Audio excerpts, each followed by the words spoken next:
I want to talk for a minute to people who have done karate training for some time. But I think what I say will be interesting to those who never have, or those who are considering it. If you've been involved with this as long as I have, 54 years, you will have witnessed the evolution of the karate dojo.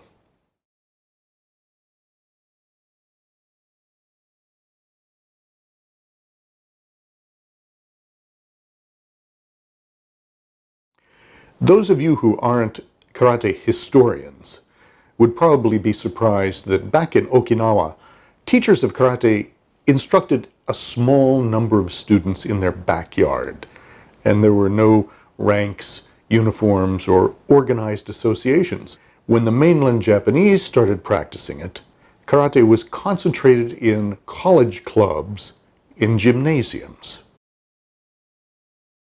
When servicemen returned from Okinawa or Japan, where they learned it, they set up classes in the U.S., largely apart from college facilities. Institutions of higher learning were not about to sanction a killer cult kind of activity. The dojo, or training hall, in my time, was typically a simple, often dingy, low-rent place where people gathered who honestly were misfits. It took a special kind of person to be interested in what was commonly thought to be an exotic and frightening activity. Either you were a tough guy looking for a more refined kind of toughness, or you were somebody who had not an ounce of toughness, but was determined to never let a tough guy take advantage of him again. I was in the second category. Over the years, because of movies and TV, karate started to become part of American culture. In more urban areas, schools started to appear in commercial locations, unlike our little place with the bamboo blinds to keep things private. Two big things happened over the years that changed the demographic of people interested in karate training. One, I'm sure I don't have to tell you, the Bruce Lee phenomenon and all that followed it.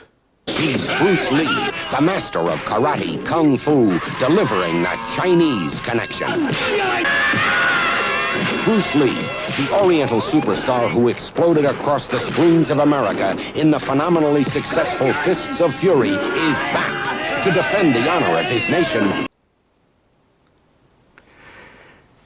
Dinky schools that barely made the rent now had people clamoring to get in.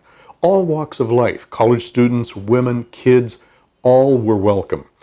And that ushered in a kind of flamboyant vision of karate as an acrobatic, flashy, and sporty activity. The second event was very different. A major popular movie showed a different side of karate, and I was ecstatic. At last, people got to see the original essence of karate, with Mr. Miyagi teaching defensive techniques in his garden and having a close personal relationship with his student. Now, I thought, people will see the real thing. I was wrong. What I could not have predicted is that the Karate Kid movie caused the karate dojo to mutate once again. Instead of initiating a back-to-basics movement away from all the flash and hype, it created a market for kiddie karate.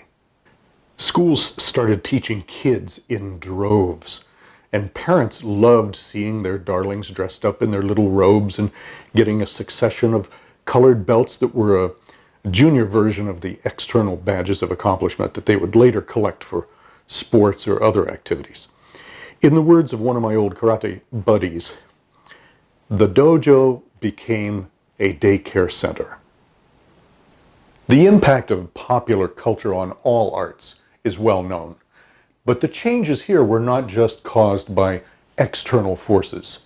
Dojo owners came to realize that the kids paid the rent, or rather, their parents.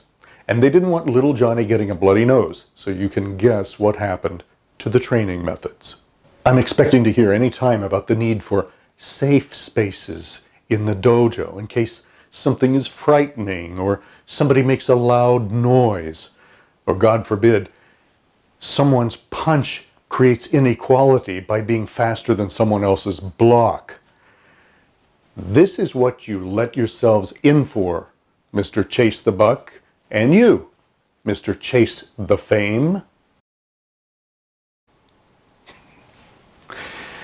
Now, karate is a physically and mentally challenging art when not watered down. For years before the kiddie boom, all dojo had people who would join and drop out, and we realized that these butterfly students, it's what we call them, would flit around from one thing to another, and they paid the bills, so the serious people had a place to train. It was just something we put up with, and we were actually glad for. But the advent of kids karate changed the landscape tremendously. There was a bleed-out effect that changed the way adults trained also, and it made possible for the first time for schools not in major metro areas like Los Angeles, but in the American heartland, to actually make money from teaching. So this model has persisted up to today. I'm going to make a prediction. I was wrong before, but I don't think I am this time. My prediction is this. Old karate will start to return and will be taught in small numbers in non-commercial dojo. Everyone in the Karate Hack community knows that I'm an advocate of amateur karate, if you want to call it that. Professional karate, I think, will dwindle, and people who want karate for serious self-defense will gravitate toward little secret places with knowledgeable teachers and close friends where there are no superficial aspects, colored belts, trophies, just your hard-won abilities, like it used to be.